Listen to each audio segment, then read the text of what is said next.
Scaffolds. What is a scaffold? An elevated, temporary work platform. Three basic types. Supported scaffolds.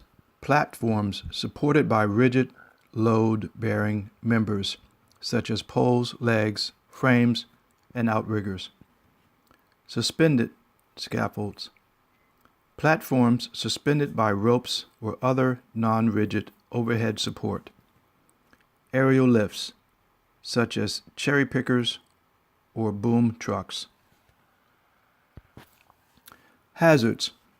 Employees working on scaffold are exposed to these hazards.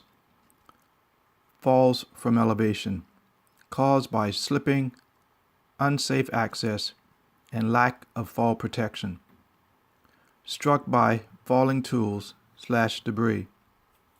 Electrocution from overhead power lines. Scaffold collapse, caused by instability, overloading. Bad planking, giving away. Fall hazards. Falls may occur while climbing on or off the scaffold. Working on unguarded scaffold platforms. When scaffold platforms or planks fail. Protecting workers from falls. If a worker on a scaffold can fall more than 10 feet, protect them by guardrails and/or personal fall arrest systems, PFAS. Guardrails. Install along open sides and ends. Front edge of platforms not more than 14 inches from the work, unless using guardrails and/or PFAS. Top rails, 38 to 45 inches tall. Mid rails halfway between top rail and platform. Toe boards, at least 3.5 inches high.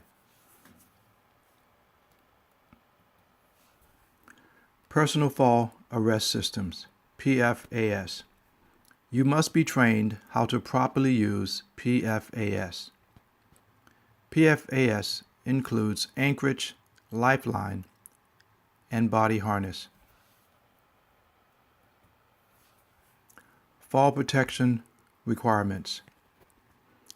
Can use PFAS instead of guardrails on some scaffolds. Use PFAS and guardrails on suspension scaffolds. Use PFAS on erectors and dismantlers where feasible. The ends of this scaffold are not properly guarded. Falling objects protection. Wear hard hats. Barricade area below scaffold to forbid entry into that area. Use panels or screens if material is stacked higher than toe boards. Build a canopy or erect a net below the scaffold that will contain or deflect falling objects. Overhead power lines. The possibility of electrocution is a serious consideration when working near overhead power lines. Check the clearance distance listed in the standards. Scaffold support examples. Good support example. Inadequate support in danger of collapse. Essential elements of safe scaffold construction. Use appropriate scaffold construction methods. Proper scaffold access. Properly use a competent person. Scaffold platform construction. Platform must be fully planked or decked with no more than 1-inch gaps. Be able to support its weight and 4 times maximum load. Be at least 18 inches wide.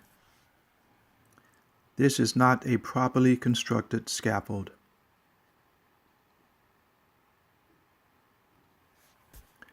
Scaffold platform construction. No large gaps in front edge of platforms. Each abutted end of plank must rest on a separate support surface. Overlap platforms at least 12 inches over supports, unless restrained to prevent movement. The example on the right, planks are not properly overlapped. Scaffold platform construction. No paint on wood platforms. Use scaffold grade wood. Fully planked between front, upright, and guardrail support. Component pieces used must match and be of the same type. Erect on stable and level ground. Lock wheels and braces.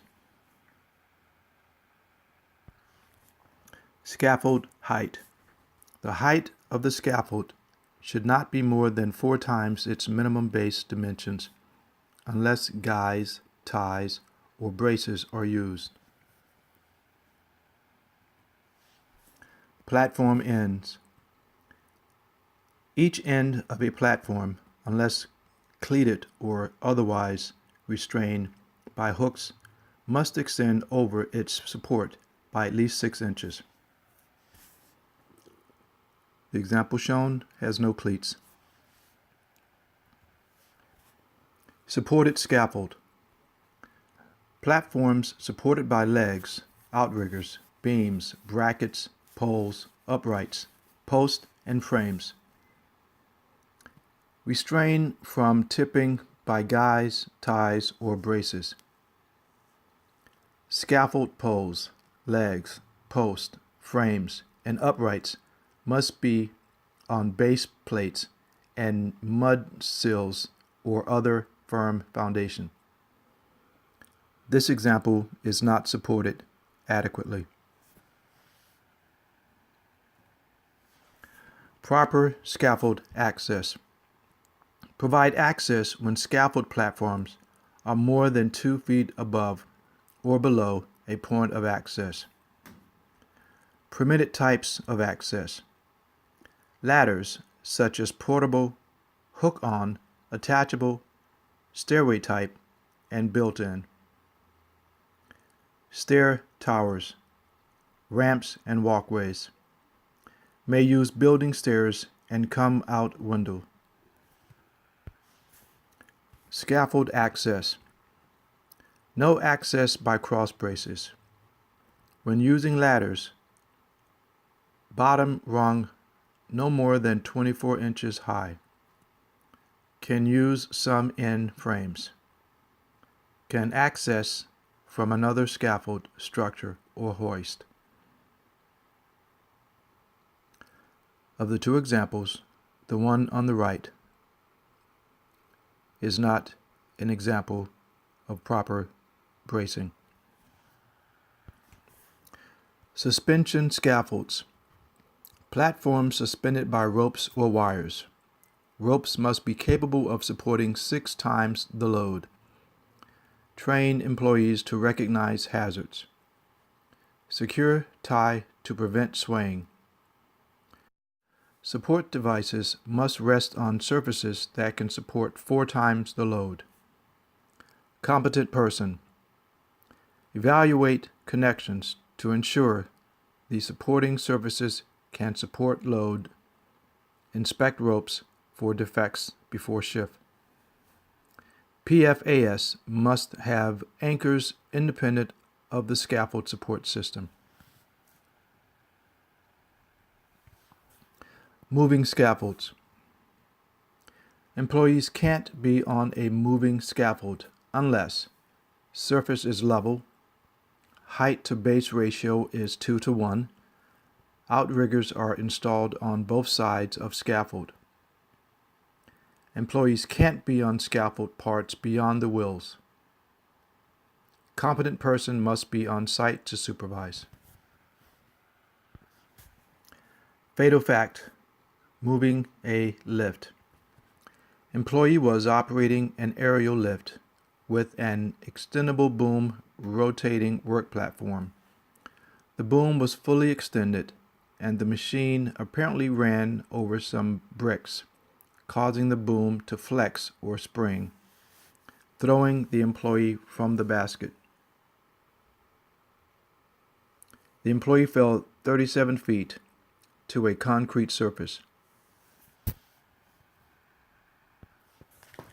Don't use shore or lean-to scaffolds. Shore scaffold supported scaffold, which is placed against a building or structure and held in place with props. Lean-to scaffolds supported scaffold, which is kept erect by tilting it toward and resting it against a building or structure. Using scaffolds. Don't work on snow or ice-covered platforms or during storms or high winds. Use tag lines on swinging loads. Protect suspension ropes from heat and acid.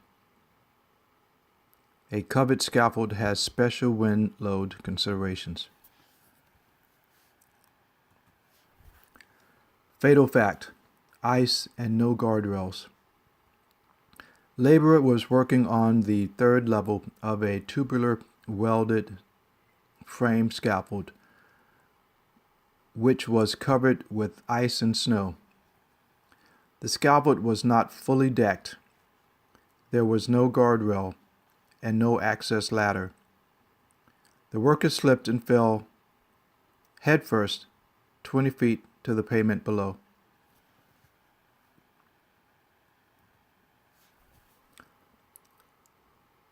Overhand bricklaying from supported scaffolds.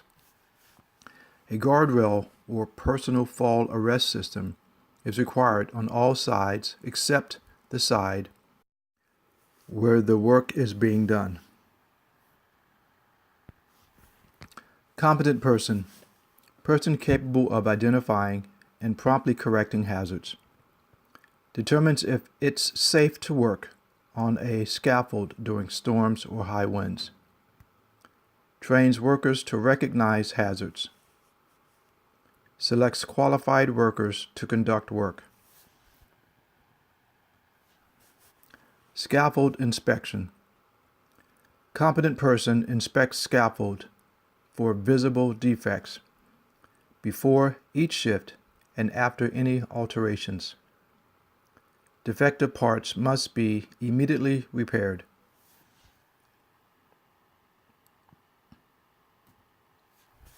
Scaffold erection. Scaffolds can only be erected, moved, dismantled, or altered under the supervision of a competent person. Competent person selects and directs these workers and determines the feasibility of fall protection. Training requirements. Train employees on scaffold hazards and procedures to control the hazard. The training must include nature of electrical, fall, and falling object hazards, how to deal with electrical hazards and fall protection systems, proper use of the scaffold load capacities, restrain as necessary. Training erectors. Train employees involved in erecting, disassembling, moving, operating, repairing, maintaining, or inspecting a scaffold to recognize its hazards and the correct procedure to use. Avoid the main hazards of scaffolding: falls from elevation, bad planking, scaffold collapse, getting struck by falling tools or debris, electrocution. Summary. Remember to use appropriate scaffold construction methods. Erect, move, or alter scaffold properly. Protect from falling objects or tools. Ensure stable access. Use a competent person.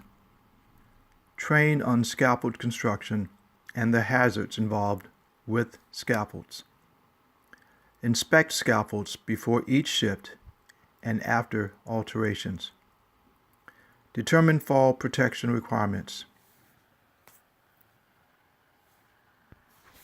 This concludes the section on scaffold hazards.